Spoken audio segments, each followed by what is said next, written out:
আজ মার্কেটে গেছিলাম, 1 কিলো পট নিয়ে আসলাম। পট নিয়ে আসলাম, হালকা পানি দিয়ে গরম করলাম। গরম করার পর কেটে নিলাম। এখন ফ্রাই করব। বাস, কড়াইটা গরম করতেছি, অল্প তেল দিয়ে দিব। তেল দিয়ে গরম হলে তারপর রসুন দিয়ে দিব। রসুন দেওয়ার পর মরিচ দিয়ে দিব, তারপর পেঁয়াজ দিয়ে দিব। আর তোমরা মেয়েরা মনে করছো যে আমরা পাক করতে পারি না? আমরা প্রবাসীরা কিছু করতে পারি আর না পারি, আমরা পাকটা শিখে ফেলাইছি। এখন বউ ঝগড়া করবো, বাবার বাড়ি চলে যাইব। যাও, টেনশন নাই।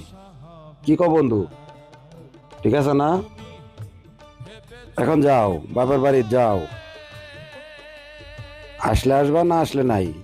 আমরা পাক করে খাইতে পারবো। 1 মাস, 2 মাস, 3 মাসের ভিতরে না আসলে আরেকটা বিয়ে করে এলাম। টেনশন নাই, 3 মাস খাইতে পারবো পাক করে। কি কো দোস্ত, আমরা পাক জানি। আর আমি কিন্তু আবার সয়াবিন তেল, ওইসব তেল আমি আবার পছন্দ করি না। ওইসব তেল খাইলে আবার একটু গ্যাস্ট্রিকের সমস্যা হয়, তাই আমি সবসময় সরিষার তেল ব্যবহার করি। সরিষার তেল ব্যবহার করি। সরিষার তেল আমার খেলে আমার গ্যাস্ট্রিকের সমস্যা হয় না।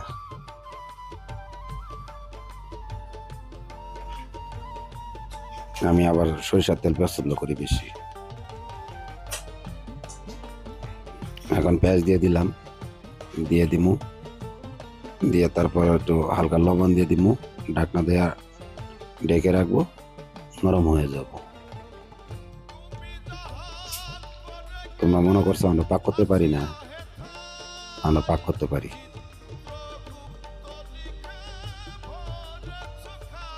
আমাদের পাক একবার খেলে তোমরা বারবার বলো তোমরাই পাক করো, তোমরাই পাক করো।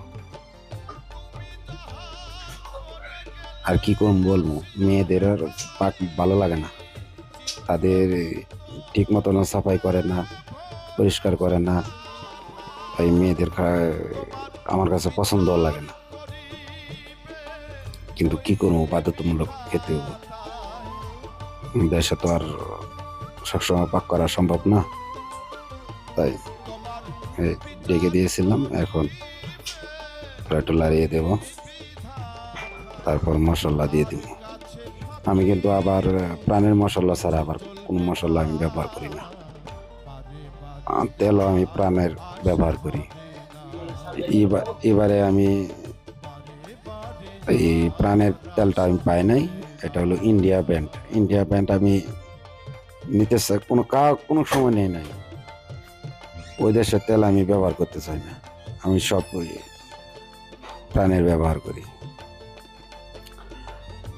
প্রাণের মশলা, মিক্স মশলা, ধনিয়া, জিরা সব একসাথে দিয়ে দিব।